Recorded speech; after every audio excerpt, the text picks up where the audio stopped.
Hey guys, আমি চলে এসেছি বৈশাখী তোমাদের সাথে একটা নতুন রেসিপি নিয়ে। ফুলকপি রোস্ট বানানোর জন্য ফুলকপি, টমেটো, পেঁয়াজ, ক্যাপসিকাম ভালোভাবে ধুয়ে নিয়ে কেটে নেবো।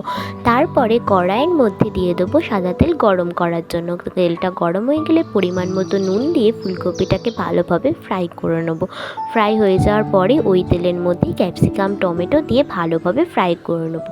তারপরে আদা, লঙ্কা, রসুন, পেঁয়াজ, টমেটো, কাজু, পোস্ত, চারমগজ, জিরে, শুকনো লঙ্কা, তেজপাতা দিয়ে পরিমাণ মতো নুন, চিনি দিয়ে ভালোভাবে ভেজে নিয়ে মিক্সিতে সেটাকে পেস্ট করে নেবো। পেস্টটা হয়ে যাওয়ার পরেই টমেটো আর ক্যাপসিকামের সাথে মশলাটাকে দিয়ে ভালোভাবে কষিয়ে নেবো যতক্ষণ না অবধি তেল ছাড়ে।